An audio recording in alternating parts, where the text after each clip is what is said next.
अस्सलाम वालेकुम व्यूअर्स, मैं उम्मीद करती हूँ आप सब लोग खैरियत से होंगे। आज की वीडियो में मैं बात करूँगी शिज़ोटाइपल पर्सनैलिटी डिसऑर्डर के बारे में। शिज़ोटाइपल पर्सनैलिटी डिसऑर्डर के क्लस्टर ए का डिसऑर्डर है। पर्सनैलिटी डिसऑर्डर के क्लस्टर ए में 3 डिसऑर्डर आते हैं। नंबर 1 पे शिज़ोटाइपल पर्सनैलिटी डिसऑर्डर एंड सेकंड पे paranoid personality disorder and third number पे शिज़ॉइड पर्सनैलिटी डिसऑर्डर। आज मैं बात करूँगी शिज़ोटाइपल पर्सनैलिटी डिसऑर्डर के बारे में। शिज़ोटाइपल पर्सनैलिटी डिसऑर्डर की सिम्टम्स की अगर बात की जाए तो ऐसे लोग जिनको ये डिसऑर्डर होता है उनका बहुत ऑड, बिज़ार और इसेंट्रिक बिहेवियर होता है।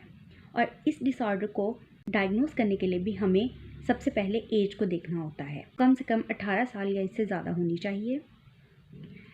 सिम्टम्स को देखते हुए हम ये देखते हैं कि ऐसे लोग बहुत अजीबोगरीब हरकतें करते हैं, इनका ऑड बिहेवियर होता है, बहुत अजीब तरीके से बिहेव करते हैं, बात करने का अंदाज़ बहुत अजीब होता है, स्पीच पैटर्न बहुत अजीब होता है। ये बहुत अजीबोगरीब फ़िक्रे और जुमले इस्तेमाल करते हैं कि सुनने वाला बंदा कंफ्यूज हो जाता है। इसके अलावा इनकी ड्रेसिंग बहुत ऑड होती है। इनके इंटरपर्सनल रिलेशनशिप सही नहीं होते, लोगों से ज़्यादा घुलते मिलते नहीं हैं। इसके अलावा इनकी डिस्टॉर्टेड थिंकिंग होती है। ये लोगों के साथ घुलने मिलने में कंफर्टेबल फील नहीं करते। इसके अलावा इनके सुपरस्टिशियस बिलीव्स होते हैं। इनको लगता है कि इनके पास कोई स्पेशल पावर है, कोई मैजिक है जिसकी वजह से ये लोगों को कंट्रोल कर सकते हैं, लोगों पर काबू पा सकते हैं। बहुत स्ट्रेंज बिहेव करते हैं, अपने इमोशंस और फीलिंग्स को बहुत एक्सेसिवली एक्सप्लेन करते हैं। और जब ये लोग एक्सट्रीम स्ट्रेस में होते हैं तो साइकोटिक एपिसोड्स भी एक्सपीरियंस कर सकते हैं।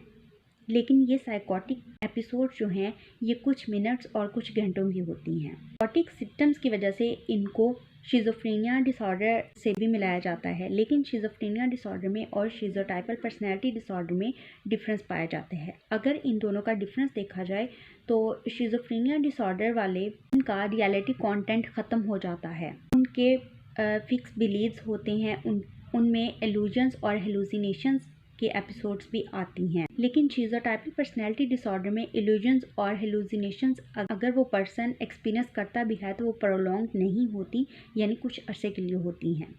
इसके अलावा शिज़ोफ्रेनिया डिसऑर्डर के जो क्लाइंट्स होते हैं उनके फिक्स बिलीव्स होते हैं। अगर आप उसको बात समझाएं तो वो समझ नहीं पाते, अपनी बात पर अटके रहते हैं। लेकिन शिज़ोटाइपल पर्सनैलिटी डिसऑर्डर वाले जो लोग होते हैं इनको समझाने से ये लोग समझ जाते हैं। इसके अलावा इनकी बहुत ऑड थॉट्स होते हैं, इनको बहुत ज़्यादा सोशल एंजाइटी होती है और सोशल एंजाइटी की वजह से पैरानॉइड फियर होता है। इनको लगता है कि इनके पास कोई स्पेशल पावर है, कोई मैजिक है जिसकी वजह से लोगों को कंट्रोल कर सकते हैं। अक्सर ये कहते हैं कि हम लोगों माइंड रीडिंग कर सकते हैं, और अगर कोई इनको इनके क्लेम्स के अगेंस्ट एविडेंस दे तो वो अपने आप को डिफेंड करते हैं, हालांकि इनके पास इसका कोई सबूत भी नहीं होता।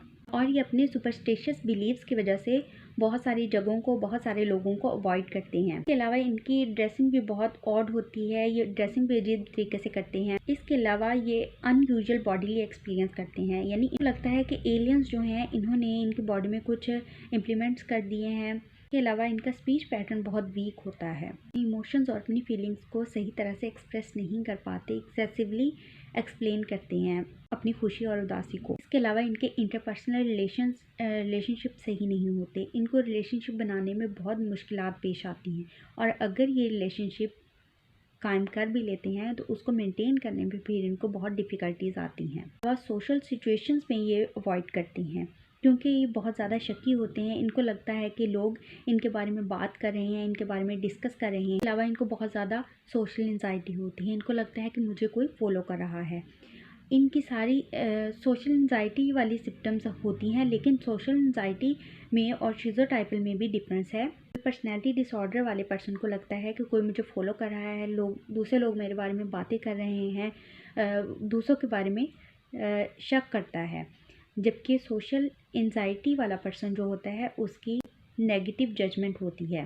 सोशल एंजाइटी में एक पर्सन टाइम के साथ साथ कंफर्टेबल हो जाता है, लेकिन शिज़ोटाइपल पर्सनैलिटी डिसऑर्डर में एक पर्सन सेम एनवायरनमेंट में सेम लोगों से जितनी बार भी मिलेगा अनकंफर्टेबल ही रहता है, वो उनके साथ घुल मिल नहीं सकता और उसकी एंजाइटी में भी कमी नहीं आती।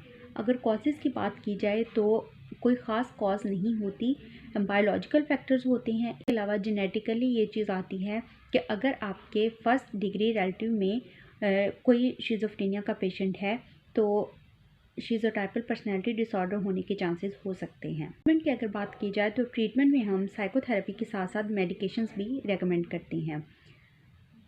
साइकोथेरेपी में CBT यानी कॉग्निटिव बिहेवियर थेरेपी अप्लाई करवाई जाती है। कॉग्निटिव बिहेवियर थेरेपी में पर्सन के डिस्टॉर्टेड कॉग्निटिव पैटर्न को चेंज किया जाता है। इसके अलावा उनको स्पेसिफिक सोशल स्किल्स सिखाए जाते हैं ताकि उनके प्रॉब्लमेटिक बिहेवियर को ट्रीट करने में हेल्प मिले। वह फैमिली थेरेपी की जाती है। एक पर्सन के फैमिली मेम्बर्स को साइको एजुकेट किया जाता है उसकी सिम्टम्स के बारे में, ताकि वो उसको बेहतर तौर पर समझ सकें, उसको बेहतर तौर से असिस्ट कर सकें, ताकि उस पर्सन को सपोर्ट मिले और वो जल्दी रिकवरी कर जाए। इसके अलावा मेडिकेशंस आ जाती हैं। फिर पर्सनैलिटी डिसऑर्डर को ट्रीट करने के लिए साइकेट्रिस्ट एंटी डिप्रेसेंट या एंटी एंजाइटी को साइकोटिक सिम्टम्स को रिड्यूस करने के लिए रेकमेंड करते हैं। कुछ मेडिकेशन से डिस्टॉर्टेड थिंकिंग को रिड्यूस करने में भी हेल्प मिलती है। मैं उम्मीद करती हूँ आपको आज की वीडियो अच्छी लगी होगी। प्लीज़ लाइक और शेयर करें और चैनल को सब्सक्राइब करें। अल्लाह हाफिज़।